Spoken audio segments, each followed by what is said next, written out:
Carol Cheng-Mayer. Hello, Taylor Stein. Thank you for being on At the Nod. I'm really excited to have you today. I think just the work you're doing, the work I've known you to have done in the past, your relationship towards your own consciousness and how profound of an impact you had on your family and mine. So it means a lot to have you here. So first, I just want to thank you for all the work you do and for championing women. And today, I really want to learn from you for not just for the world at large, but for myself. I mean, I'm starting a company, and what you do is you invest in women's companies. And so I want to talk to you a little bit about that work. Okay. How's that sound? That sounds great. I'm actually extremely honored that you asked me to do this, because I think that we all collectively are like creating this incredible new silo in the world, or just that's going to expand and expand and expand. And the more that we can like get together, talk about it and share it with other people, it's going to just like keep the momentum going. I think, you know what, it's interesting because one of the first things I wanted to ask you is, do you think that the moral barometer on the business model is starting to shift and become a little bit more enlightened and heightened? Mm-hmm. Is it enlightened? Yeah, definitely, but it's got a long way to go.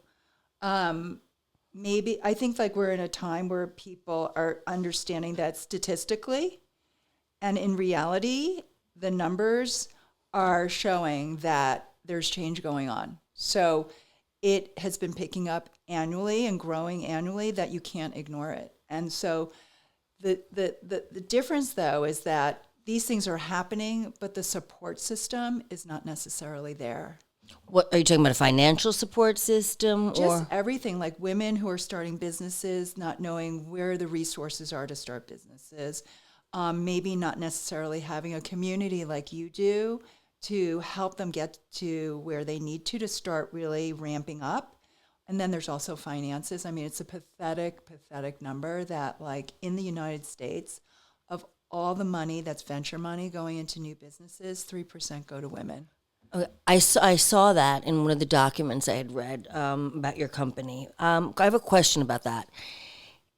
Is that because the number of women entrepreneurs is so much lower than that of men, or is it because a lot of companies are founded by male and female? So, like, how did that number break down? Break that down for us. So actually, if you'll excuse me, I kind of wrote it down because I have menopause brain, so it's really hard for me to remember statistics. So this is current, and I don't have the source for each of these statistics, but 40% of companies in the U.S. today are founded by women, actually. 40%? Mm-hmm. So that 3% really is a killer number. It's a killer number. Oh, my God. And you're talking about like 85% of consumer households today in the U.S. are controlled by women. They're making financial decisions. Moving right They're down. making financial decisions. 66% of wealth in the U.S. will be controlled by women in the next 20 years. These are like really powerful statistics. And women-led teams generate 35% higher returns than an all-male team. And these, again, I don't have the exact source for this conversation. I can get those for you later. But less than 10% of women are decision makers in VC funds. They're still predominantly controlled by men who may not be allocating to women or understanding the business models, or they're not prioritizing looking at female-founded companies. And that is just a statistic. By the way, these are conversations I have, and I talk to my sons. I have sons, and I say, this is not a feminist thing. This is not a woke thing. These are just reality. These are numbers, and women are doing incredible things. I mean, 15% of checks written to startups, venture money, are for women. 85% are going to male-led companies.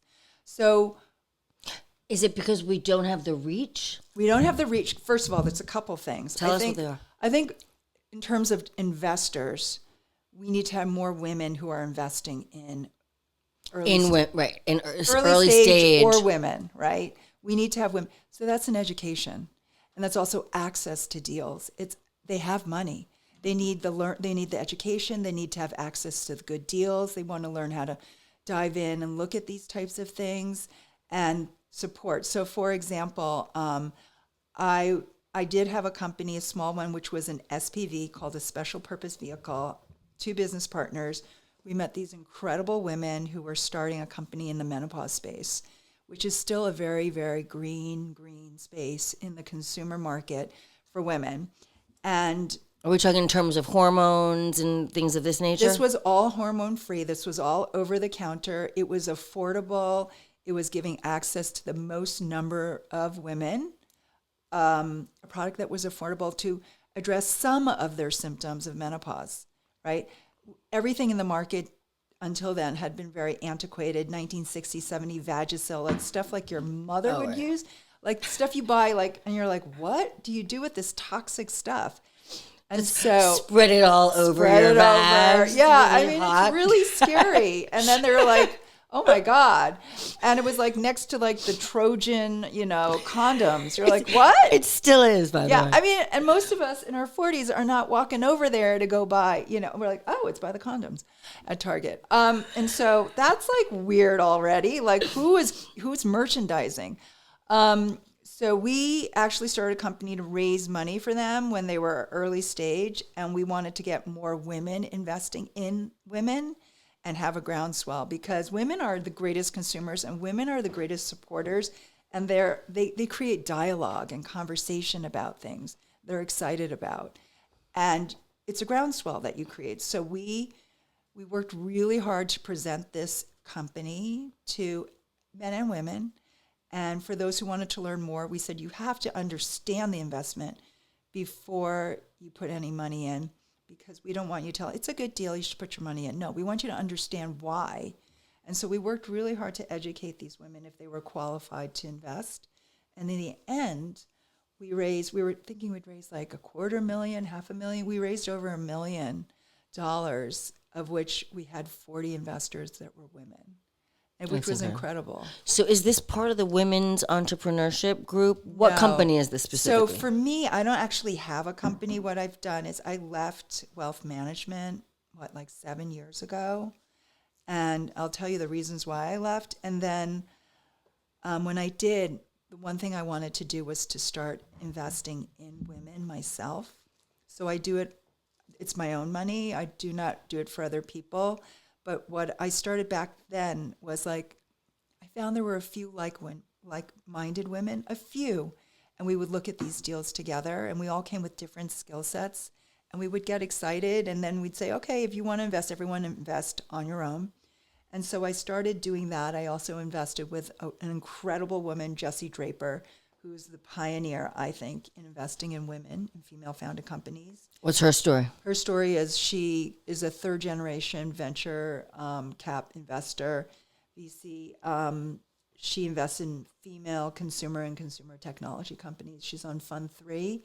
She's the biggest fucking badass advocate of women in business. Successful too? Very successful. And so I learned from her, and I invested with her, and I finally had the confidence after 2 years with my community to start making my own investments. I came from wealth management, which was basically investing in public securities, stocks and bonds. So this was not my forte. This is Bel Air, when you're at Bel Air. Yeah. And so when I left Bel Air, there were a couple of things that were going on. First was my family needed me. My father had Alzheimer's. I couldn't have enough time with him. I just couldn't balance it all. My kids were getting bigger. The second thing is when I left Bel Air, I realized that most of the clients I had were women, and a lot of them were not empowering themselves to learn about investments, which is so important, because that type of knowledge and empowerment gives you security, financial independence, and it's something when you have it, you pass it along to the next generation. And we need more children, especially women, girls, to have that conversation in their house and that power. So you're talking about, this could be a typical situation, right? If husband and wife get divorced, wife is given X amount of dollars, she's got to learn how to manage it on her own, right? Yeah. And there you go. And how many women are left in that position? How frightening is that position to be in? Frightening. It is, I'm in it. Yeah. I get it. Yeah. It's petrifying. And it's like there's a block that says, I don't know this. I don't want to learn this. I was not a numbers person. I was I'll like, just let my banker do it. no, and no. I'm always like, no, you can't. When someone handed you a car, you didn't know how to drive it. It's kind of daunting to go on the freeway. You go on the, An the off-ramp, FDR right? driver on, if you're driving in the city. Like, no, you got to learn how to do this because this is going to give you independence and freedom. And it's really important. It's just like, men don't really talk to their daughters about this either.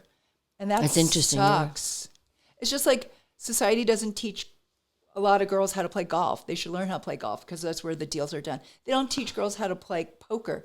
Well, you know what? There are skills in poker, negotiating skills, learning how to be at a table, learning how your positioning changes a power. You should be teaching. Plus, we'd be so good. We're so good. We're so so good. Because we're strategic thinkers, Exactly. right? Everything's a chess game. It is. Life is a chess game. Right? And it keeps changing. And women are good at this, but they need to be pushed and empowered. And so what I took away when I left my job was that a lot of women kind of were not willing to or wanting to or scared to learn. And to me, that was like, that's a lost opportunity for further security and independence. And there's more and more women controlling wealth now because we are at a time where there is so much intergenerational wealth that's being transferred. And a lot of that's to women. Post World War II, the economy has been growing. There's been wealth generation. And a lot of kids are handed wealth, but they're not taught like what to do with it. And that's dangerous because we've seen people go bankrupt. We've seen people get scammed.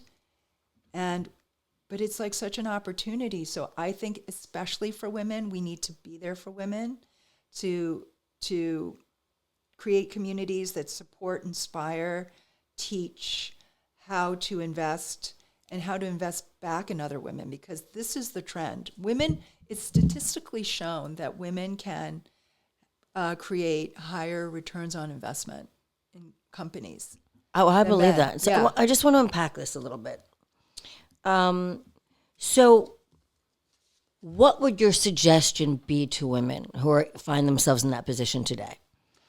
What would you tell them? What would your step by step for them in order to empower themselves, seek out someone who's going to teach them? Because a lot of investment bankers, Carol, don't want to stop and take the time to educate their clients, right? It's time, it's money and time out of their pocket. So if you're talking to me as your daughter, how are you framing this and what kind of recommendations are you making? Right. Okay, so there's two things. We're talking about like investors, people who have money to invest, like their own savings, their own investment. We're not talking yet about like entrepreneurs, okay, right? perfect, right? Okay, I think that if your money is somewhere, there are people that are there to teach you. But now we're in this environment where there's just so many resources. There's financial collectives that are online. There's things like Dow Jane, they call it, that's a teaching platform. Even on Khan Academy, their boys are going on Khan Academy, like for the basics of investment, like investment classes. Well, girls should be going on Khan Academy also and looking up those types of subjects and topics and diving through. There are now a lot of younger people are going on Robinhood or Charles Schwab or whatever, and they're doing it on their apps. And all of those things have teaching resources on them. Click on them. Right, they're teaching models. They're teaching models. So if you don't have someone who's going to sit across the table with you, whether it be a parent or a financial advisor, there are other places. And it's really important. And it's also good to have conversations at the table. Like, families like to have conversations about many different things. I know at our table, we always talked about legacy and giving back, but I also would talk to, it's more than like, how do you budget? I feel like the budget conversation goes to girls, but like the investment conversation never goes to girls. Have those conversations. And then you're creating an independent, secure person on a very high level. Do you think that women investors are guided by different principles? I mean, their mission could be something beyond just financial accomplishments. So Are you saying like their objectives for what they do with their money? Well, no, are they guided by different principles? Like maybe a higher moral, like barometer. I think so. I think so too. I think so too. Yeah. I think that ends up frightening men, Yeah. but I think in the end, in the long run, it's Yeah. a powerful place to make. Yeah. It's a heart-centered investment. It totally is. It's a heart-centered investment. But I think that's what women do bring to. I think you nailed it. I think you totally nailed it. Yeah. I think they do come to the table with that.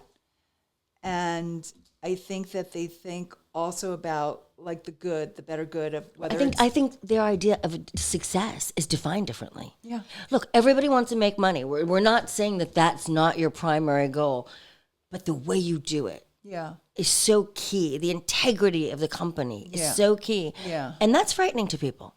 Do you think so? Because I think it's, yeah. So I think like maybe, this is my take. I think there's more ego in the successful returns of investment for a guy, where there's more a care factor in the success for a woman. Of if course, she does well. which is Care, it's just yeah. frightening, especially for male investors, because they're like, well, isn't money the bottom line? Without really understanding that the higher consciousness or the higher value or the heart-centered basis for an investment gets you to that Yeah. underlying financial bottom line. Well, the reason why I think that women are like 85% of women control the household money is because there is that care, like knowing where to care, where to like put it, where to teach kids how to give back, how to create legacy. Those are conversations that are very female oriented. And with money, there is a lot of power when you place money into those conversations, right? So I think that for sure. Power and money are just energy, right? So if you're placing it in the right place, it gives you back your returns. It's also shared, right? Right. So I like to look at money as energy, just the transfer of energy. And whoever's the holder of that money is carrying their frequency, right? So Yeah, so you see it maybe as like energy creation. We used to say was wealth transfer was like wealth creation, but it's energy creation. and transfer. Yes, And energy doesn't die. It right. just And gets, so in that case, like for people who think money's bad, I think you're wrong because it is creating It is not bad. opportunities. It's creating energy. It's creating care. It's creating, money is as good or bad as Innovation. the person who's sharing it or using it. yeah. But like, think about it, like kind of like what you're doing where you're innovating. Like you really can't do that. If you can have ideas through your education and your experience, but at the end you still need the money to execute it. And you're executing for the greater good. You're executing for, you're not doing it for yourself. You want to share this solution, this disruption with more people. Absolutely. Absolutely. I think it's infectious. Yeah. Once you get a hold of it or you get a taste of it, you want to share it, you want to grow it. Yeah.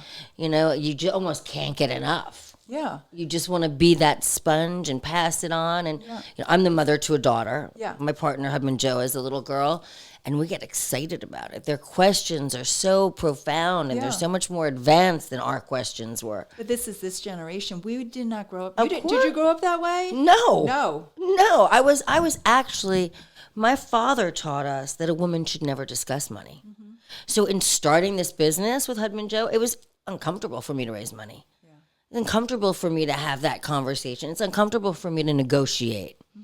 Well, you take on a business and you do it by your bootstraps. You learn quickly though, right? And it's empowering. Every time you get a yes, it's like, woo, it's a big celebration. Yeah. So let's go back to that yes. And now let's talk about women innovators and women entrepreneurs. What would you say to them in terms of starting businesses now? Where do they go? How do they navigate that? Which I think is daunting. It is super daunting. And I am connected. And I Yeah. still think it's extremely daunting. Yeah, yeah. You are very connected. You're very lucky because you're actually starting with a lot more than some people are, right? Oof. So, well, the first thing is like when you, as an investor, when we look at companies, the first thing we look at is founder DNA, which is like the DNA of the founder. Is the founder completely committed? Does the founder really know what they're talking about? Is the founder really deep into knowledge of this? And does the founder have a goal? Like, what's the end goal, right? It doesn't have to be just one goal, but like, where is this going? Okay, is it a realistic goal? So that's the first thing. Now a realistic goal. Do you like when they say we're building this company to sell it? Does that work for you? Fine. That's fine. But that's like an aftermath of a first goal, I think. Like with Womanist, which is this menopause company I invested in, their goal was to create more solutions and access to solutions for a greater number of women. Love that. And that's the goal. Right. And then the secondary goal, maybe it's to sell it or IPO, but you can't get I don't like that answer. Yes, that's why I asked really you. A goal. I don't like that answer. I think the answer I think so too. Yeah.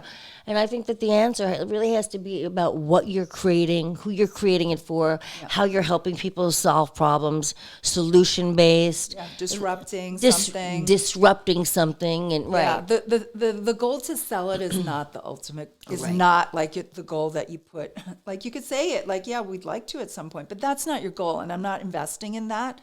I would like that as an investor, but what I want to know is that you're very clear on how you're going to build this business, right? Okay, so how's the founder DNA? That's important. Is that business model tight? Like, does it make sense? What other is it a product? Maybe it's a service. Maybe it's a product. Is there a community around it? I think in this day and age, having community around it is really important. Oh, and natural scaling. Yeah. I agree. Yeah. Well, I mean, one of the greatest designers and business people, Virgil Abloh, said, I think that if I can put together an authentic and high quality product and I already have a community, I'm going to win because my community's already there. If they trust me, and they think like I'm doing the right thing energetically or, with vision wise, they're going to at least try it and adopt it. And they're going to be my greatest sounding board. It's just going to sort of, and it happens in a way. Absolutely. So is there a need? Is there a community around it? And do they have a plan to execute it properly? So then so what are you saying? So then you need money to build it. So there are a lot of resources like for women right now. Okay, 10, 11 years ago when I started looking at this, because I joined Women's Entrepreneurship Day, WIDO, and I was on the board, there weren't a lot of resources and there weren't a lot of women doing this. Today it's like, wow.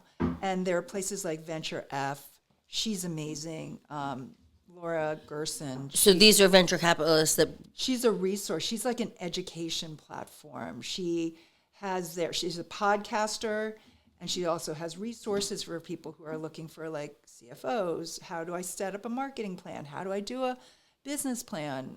She has so many things on there that you can learn from. Will you list all these? I'm under this interview. I'm going to put your bio. Can we list some of these contacts so that women have access? Yes. Okay, that would be great. So that's really helpful. That's one resource. The other one is like there's Women Founders Network in Los Angeles. They're amazing. They've been around a long time. They actually do pitch days, and women go when they're all buttoned up and they pitch, and they're a nonprofit, and they actually give grants to women. And in between that, they also have workshops that are free. Wow. And so women sign up and they go and they take how to write a business plan. Because that's scary. What the freak does a business plan look like? And it's changed. Yeah. And what are they looking for when I'm writing it? It's really hard. Do you have a marketing plan in your business plan? Well, what does my marketing plan look like? Should it have social media? Should it be general marketing? We should be going to these things anyway. Yes. Just to inform ourselves. Yeah. And I've told my kids in college, make sure you take marketing classes because whether it's you brand yourself or something you're doing, it's going to help you, right? It gives you the words. Gives you the voice. The voice. And the exposure. Exactly. So the other thing, then there's also like women who or men or women that invest. So there's this incredible group. I think you've met them, Women's Abundance Collective. They invest in women. I love them. They're great. Is this the event? Oh, they're fantastic. They're really good. So what are they? They're actually a learning platform, and they've been teaching women how to invest. And I've been an educator on it. It's founded by my girlfriend, Annie, and it's phenomenal. They teach different subjects on investing. Now they're very focused on VC investing, private investing. And then what they do is they see deals, the community sees deals, they can share them with everyone. So now they're giving entrepreneurs access to people who understand, are educated, and are ready to invest. That's incredible because Otherwise, where do you start? And then it's like wildfire thing in that group. Like everyone starts showing and talking about it, and it just keeps growing. And then, the hope is to eventually, as you go further and further into your business building, that you're going to look for an institutional investor. It's that ripple effect, right? It's that ripple effect. So groups like WAC, we call them, they're amazing because they're funds for these entrepreneurs. So there's resources, there's funds. I also found, and this is like not an organization, but I found this community that I've built over the last decade of women investing in women. They're so generous with their time. They're trustable. Is that Trustworthy. Trustworthy. They're inspired by women entrepreneurs, and they're very generous with their time to sit and talk and share their resources. That's like an incredible thing, and it's not self-serving at all. It's just like we're excited about this. Well, do you think most of these women have gone through it and come out the other end? Yeah. Is that what you think is that Yeah. really? Yeah. I have a friend who That's the learning started bit, an right? operating company. She sold it. She is fully investing in female and minority funded companies. She gives so much time. She also invests, but she gives a lot of time. And whether they're like, I don't know how to write a business plan, can you kind of look at what I have? Can you send me to someone who might help me? How do I raise money? Is my marketing plan correct? Like, there are people who are doing amazing things, and they invest back. And even Jessie Draper, who I talked about, Halogen Ventures, she invests in a fund. That's her company. But I love watching companies pitch her. We used to have pitch days. First of all, she created an environment that was so inviting and so supportive, because it's scary to go and pitch and ask for money. But it was this crazy, like really kind environment. And there were listeners, and there was feedback, and it was like a completely different environment that I was not used to coming from Wall Street. And it wasn't like soft in any way. It was smart. But it was like, you know what? It takes a lot to become an entrepreneur, and it takes a lot to go and ask for money. The whole workspace is changing. Like, the whole way that honor people, that, yes, right? and it should be honored because it's progress. Yes, It's progress. it's progress. And right now, women are at the forefront of that. And women want women to succeed. There are plenty who don't, but I'm sorry. The ones I've met, I have an incredible community. And there's some really great players in it. Well, you bring people together. You tend to be a leader in the communities you're involved in, which I think is important. And you bring with it your energetic field and it's very important to you. It really is. You've always walked a straight line. Thank you. I think, which is why people have so much respect for you. Unlike me, I was your friend that was walking the crooked line. And you're always like, whoa, Taylor, come back. You're going too far left You or always too go far to the back right. to the straight. Right. Well, I always come to you. Kind of fun to go off sometimes, though. Well, when you have nothing to lose. But sometimes life just pushes you off that straight line, and it's right, and you have to reset yourself. I've had that. It's hard. It's hard. And that's the same community. It's always been there for me too. Do you find that most of these women entrepreneurs are young? Do you have any women in their middle age starting for the first time? Yeah. Because that must be really challenging. It's really challenging. It's really challenging. Yeah. I mean, Womaness is two middle-aged women who actually went through menopause. Yeah. And they were like, what? There's no solution? I mean, she went to the Mayo Clinic and they sent her to Amazon to go look for something. She was like, toxic. Is that true? Yeah. Yeah. Wow. She's like, I saw this in a medicine cabinet like 35, 40 years ago. My mother's. It's not clean. It's toxic. You can't read any of the words on the label. Yeah. And you're supposed to be putting it all over your body. Yeah, you're supposed to be putting all over Your body. skin, your greatest organ, right? I know. Well, you know what's crazy? Like, let me ask you a question. So, like, when you had your kids, that like 0 to puberty, did you always you look at the stuff you put in your kids, on your kids, right? I do, yeah. You're looking for the cleanest, and because that's what you want for your family. So you go 0 to puberty. That's your first phase as a woman, and then you go when you're fertile, that's the next, right? And so when you're pregnant or having kids, right, you're looking at what you're eating too and putting on your body, right? And then we get to perimenopause, menopause, the biggest chunk of our lives. And no one's addressed that yet. No one has.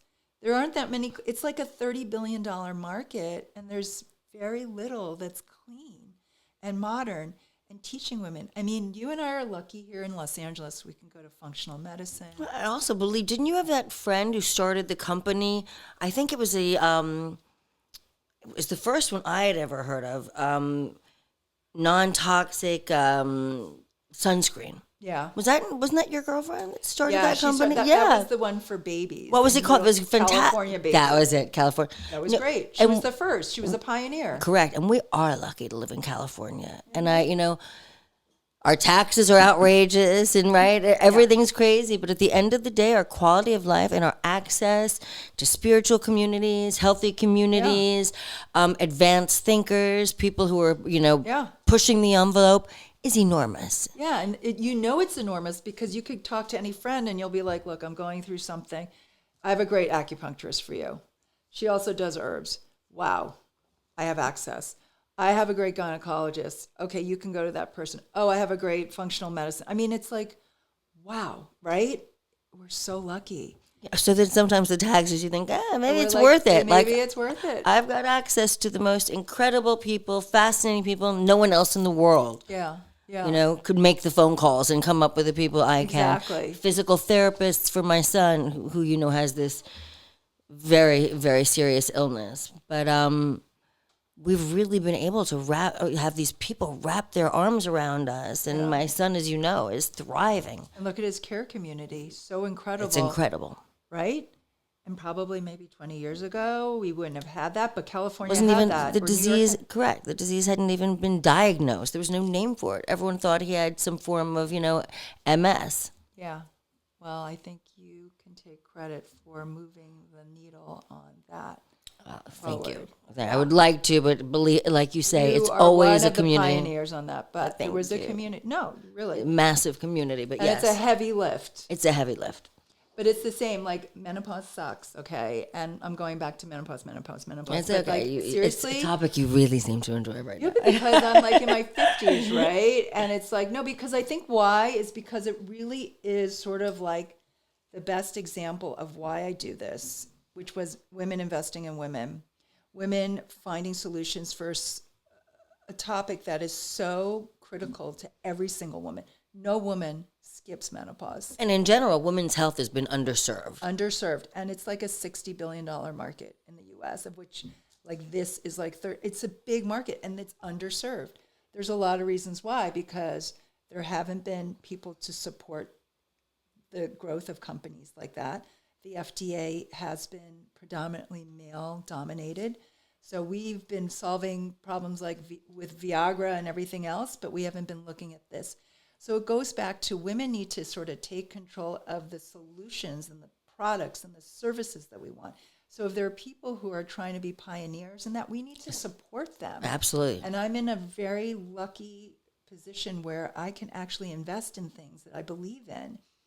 So for me, I invest in things, like I said, that I believe in, that are moving the dial to like really hopefully have a bit of legacy.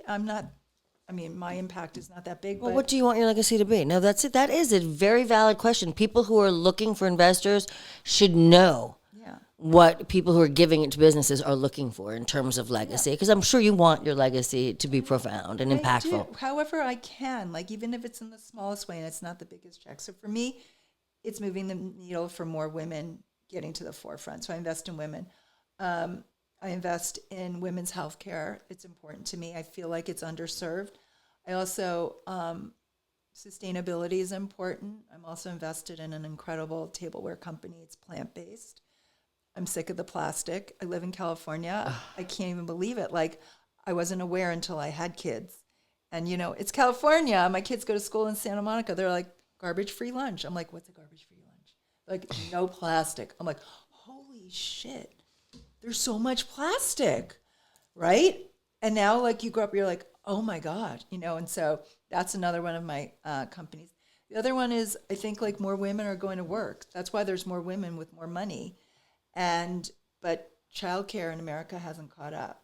You know, if you're in Europe or in Asia, you have this extended family that can help you. And here we're like this diaspora of like single moms, women who need to work and don't have money for care. We need to fix that. Running around doing 30 errands one time, like Yeah. right, unable to even you said when we started this podcast, you were talking about how you originally worked for Bel Air Investments, and it just became overwhelming. You had 2 boys, and you wanted to be present for them. It was so overwhelming. I mean, it's truly and so challenging. It's very challenging. So that's my other thing. So I've invested recently in it's a consumer technology company, and she's in the childcare space. And how does that work? It's great. It's called Boomo, and basically there's so many daycares and childcares and preschools and aftercare programs that a lot of them are kind of like cottage industries run by a lot of women. They have to hire people, counselors, teachers, whatever, but you have to fill a certain amount in order to break even, make a profit, right? So when you have empty spaces, those businesses aren't making money. So she has an app that connects all the ones that want to be with her, and you can choose your times and your spaces to fill. That's great. And by the way, after COVID, a lot of people are working hybrid. So how do you work at home if you have kids at home? So you're like, oh, I work at home Monday and Wednesday. I need childcare. I'm not going to pay for the whole week. I can't afford it. No, but if I'm filming my podcast, I don't want my infants running around. So that's a great time to send them to daycare. So that's it. She connects people with. So it's open table for childcare. Yeah, exactly. That's fantastic. Yeah, it's brilliant. Like, why didn't anyone think it's about fantastic. that before? It took a mother to be like, we need a solution. She figured it out. And by the way, most of her investors originally were women because they're like, that is something we need. That's a solution. And now she's got guys investing in her too. They're like, you're brilliant. We get it. We get it. So one of the last questions I want to ask you, is there a trick or is there a way that you could tell? I don't want to use the word trick because that sounds sort of tricky. But to break that 3% wide open of money that's going to female run companies, what would you say is a really good tactic or a way to start breaking through that? Has to be done. I mean, it just has to be done. It has to be done. I think it's 2 sides. I think on the side of the investors, we need to get more women investing. Women just need to learn how to invest. They need to learn how to save. They need to know how to allocate their money in smart ways. Without fear, because there's so much fear based in that letting go. Yeah. You're totally right. And by the way, there's even more fear in VC investing because that is a riskier investment. It's earlier stage companies. So you really have to be smart about it. You have to know how to look at a deal. You have to know how to digest that information and then give yourself output and then make a decision. So that's education. So what we've been seeing is communities building, like, we talked about WAC and Venture F that are helping to foster communities that are inspired, that are trustworthy, and that are really they're really vibing to do the same thing, and they're excited about it. But then on the side of, I think funds and all of that, just women need to just keep helping other women get in front of these funds, these guys, and pushing the deals. They need to get in the front of the line. They are not getting to the front of the line, and that is a fact. How do you do it? Just aggressive, be pushy, just do what you got to do? Be pushy. When you have more women doing this, you get them there. Don't take no for an answer. And it's amazing. Now there are these women who invest in women. These funds have connections with all these other funds. They are pushing. You need to look at this deal. I invested in them. I've had they've grown 20% in 1 year already. You need to look at this deal. Well, what about salons and these types of, home events where women meet? They're perfect. And you bring a couple legitimate investors and founders in there, and that's happening. And that's really grassroots. Well, if you want to start doing that, I'd be happy to do something like that with you. We could host them here, have salons for women. Liz Heller does this all the time. You know Liz. She's one of the hoping to know her greatest much better. advocate. I love her so much. She she opens did her tell home me all the time. She did tell me she was going to start doing those. As a matter of fact, I would love. She is Yes, so generous. she's a very fascinating woman. She just opens her home every quarter, maybe, and she has these like symposium breakfasts, and she wants people to meet. That's the thing. Like, even you came to WIDO this November. I'm always like, let's get to the panel, let's get to the meet, let's get to the keynote speaker. But everyone says everybody likes this stuff before because these people are Connecting. Look, especially post-COVID, all we want are connections. All we want are live experiences, not to look at someone's face on Zoom. Really, no. And there's so much that transpires between two human beings in that moment. Yeah, yeah. And that's most of the value. That's where for me, that's when I know, oh, is that someone I'd like to work with? Right. Are they capturing something within me that's saying, I like their work ethic. I believe that they're going to be a success. I don't think you can do that online. Yeah. So let me ask you, I know you were like, oh, I'm going to come to your thing, but oh my gosh, I don't know. I don't really like those things. And you came. So like, what was your feedback? How did you feel? Oh, I think you could tell. I was just so charged. I felt so empowered. It was the first time since I started, this company that I didn't feel alone. Everyone I spoke to was going through the same thing I was. Some people were farther along in their stages. A lot of the women were extremely successful. Yeah. But I thought it was so beautiful. I didn't want it to end. Yeah. Thank you. I really didn't want it to end. Thank you. We were the first to start doing this 11 years ago. It was just so impressive. It started in my house. And I mean, I loved even the meditation, the kooky meditation. I thought it was everybody, some people there had never done it. They'd never done it. And so for them, it was like, wow. Share this with you. Yes. 5 minutes. It was a 5-minute experiment. And I think it really, I think it went over well. I did it. Everyone that I looked around to see if everyone had their shades on and they were engaged, and they were. Good. So I thought that was very special, and that was the beginning of my journey. And I really, I look forward to many more experiences like that. Something that 2 years ago I would have scoffed at. Yeah, yeah. I know you were hesitant to go. Then you're like, I'm going to come by myself. Oh my God. Can I Room come full of late? women. Where's the I no. know. But that was really for you. You know what I mean? It worked. Yeah. It did the trick for me, man. I will tell you. I felt so connected, and I felt fearless in that moment. And I've been suffering fear. You start your own business. It's scary. You're putting your own money in. You have to make phone calls. You're putting yourself out there on the line. And I think to know that other people are in that same space with you, it's very powerful. Yeah. It's very powerful. Yeah. So thank you for that invitation. Oh, I'm glad. And you know what else it does? I think for you, it's just like every time you talk about what you're doing more and more and more, you hear yourself and you fine tune your story. Energy flows where the mind goes, Exactly. Exactly. So, Carol, would you please tell our listeners how to find you, or websites that you think that they should tap into, and groups? Because I think that would be really helpful. Yeah, I totally can. So do you want me to just tell you? Tell me, and we're also going to put it in your bio. So, well, feel free to reach out to me. And that's totally fine. If you want, you can give them my email. Yeah, okay. The things that I love in Los Angeles, it's Women Founders Network, WFN. They are a very well buttoned up community that actually makes grants and also has workshops for founders. Every stage, how to raise money, how to find a CFO, how to write a business plan, you name it. That's great. The other really great site would be Venture F. She also has podcasts, but she also is extremely good at vetting out all different types of resources for founders and investors. Phenomenal. Laura Gerson, Venture F. And then she also has these gatherings called the Foundry, which are not as frequent, but really fantastic also, bringing investors and founders together. The other one is Women's Abundance Collective.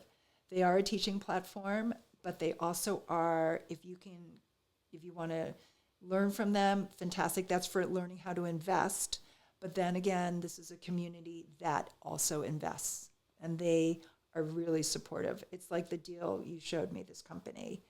I mean, you sent it to me. She had sent it to me. It had already been put on the website of their community. So right there, like 400 people saw it. How interesting. Right? Yeah. That is the power of what women can do in spreading this energy around, right? Yeah. It's really, There's no question. it's so positive. Women always think women are out to get each other. No, I have found the most inspiring. Women will no longer be out to get each other if they're not afraid of scarcity. Yeah. What creates that is nervousness that there's not enough. Like there's only one man for 10 women. There's only one job for all of us. And so it creates a competitive, almost misogynistic environment. But Right. once you turn that on its head and you open it to abundance, Yeah. and if you create something, then it comes back to me, and we've all just got this incredible environment of abundance. Well, there's nothing to be competitive over Or scared about. or afraid of. Yeah, there's plenty out there. Yeah, It's just a shift in outlook. yeah, yeah. So teach your boys and girls. That's where they have to look. Widen their scope, widen their lens, because there's so much incredibleness going on out there. Well, if these women are half of as incredible as you are, Oh, I'm down. Thank you so much for coming on. It really means a lot to me. thank you. It for really means a having lot to me. You're a very, very special woman. Thank you. And I just want a lot of women to hear your message and catch that fever. And this was fun. So thank you. Satnam.